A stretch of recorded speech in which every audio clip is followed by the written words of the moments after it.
Hi there. This is I think I'm on day 43 of 100 days of videos. This is Diana, and I am taking an entirely different approach to my video today because I thought, I'll be honest with you. I told Tom, I don't want to do my video today, and I had a couple of topics, and I'm ho hum, and then I thought about this pumpkin that Tom came home with for Halloween. I'll share that in a second. And I thought he had a great idea for what we could do with it.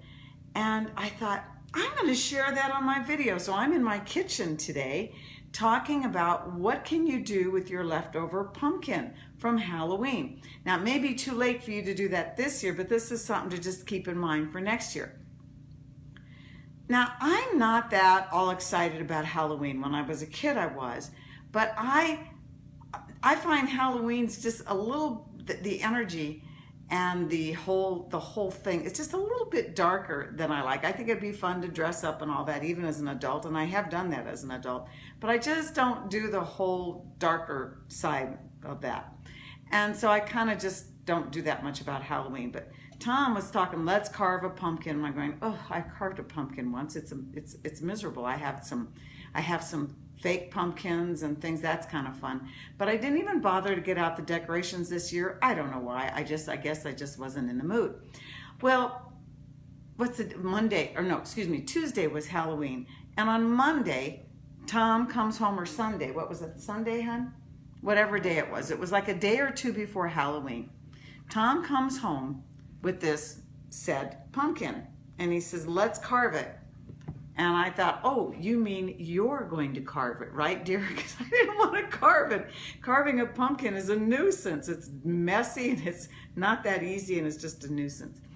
So, well, he got tied up at work. He had to work a lot longer than he expected. So he texted me, said, sorry, longer day than I expected, so you have to carve the pumpkin. And I went, I thought, that's funny, honey. And I just texted back, won't carve it, but I might draw on it. But then I was running around like crazy doing a bunch of stuff on Monday. I didn't draw on it, didn't carve it. So what we did is we just put it out front on Halloween, and we put a candle in front of that, and it was actually quite pleasant. So now we have this whole pumpkin. Well, frankly, I'd rather have a whole pumpkin than to waste an entire pumpkin.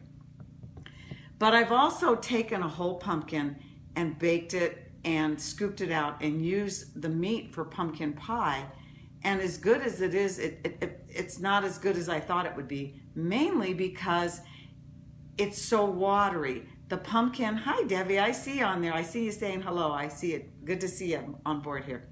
The main reason the fresh pumpkin wasn't that good in a pumpkin pie is it wasn't as condensed. It needs to be boiled down more.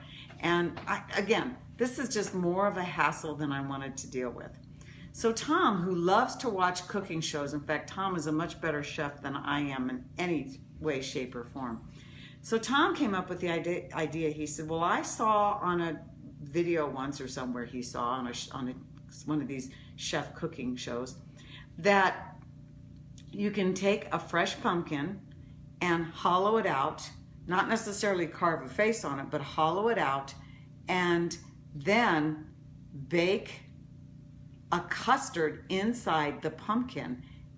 And then when you eat it, scoop out the custard and then scoop out the pumpkin with it. And apparently it is quite delicious. I thought, now that's an idea I can get into, especially if I can get him to cut the pumpkin when it's raw. I don't even like to cut squashes when they're raw. They're hard to cut, and to me, it's just a little bit easier to cut them after they've been cooked. In fact, I've got a butternut squash in the oven that should be buzzing any minute now. But anyway, so I thought this is a great idea.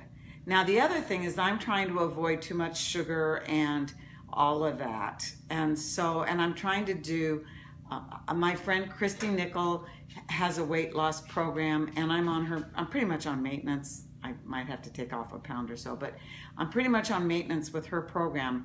And I don't like to eat a lot of dairy. So I just started Googling custard, keto custard recipes, paleo custard recipes, and came up with a bunch of options that are not even sweetened with sugar and are really sound delicious. And then over here in my computer, I found, oh, sorry to get out of the screen there.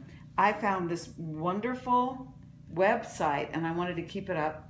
It's called soufflebombay.com, and the article in there with the recipe and a picture, my mouth is watering just looking at it.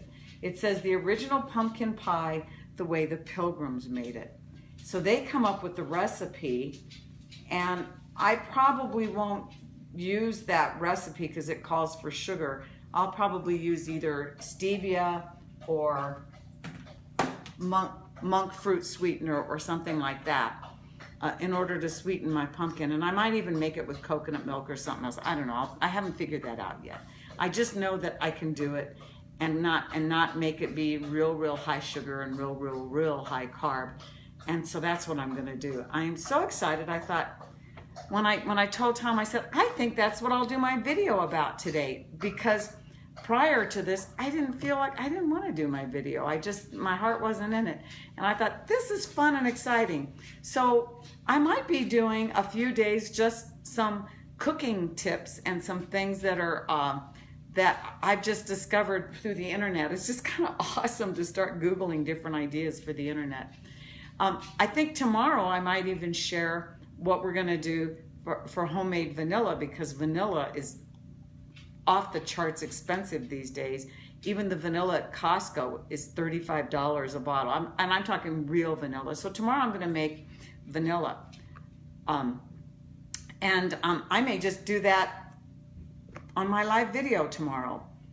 You know, when I was 10 years old, I started out, I like to say that my speaking career began when I was 10 years old doing food demonstrations as a 4-H project, okay, doing food demonstrations on stage. So now am I ending up doing food demonstrations on Facebook Live videos? Maybe so. So I may just make my vanilla tomorrow on my Facebook Live. So have a nice evening. Okay, it's time to take my butternut squash out of the oven. So have a nice evening, and I'll talk to you tomorrow. And tomorrow, stay tuned for how to make your own vanilla extract. Bye-bye.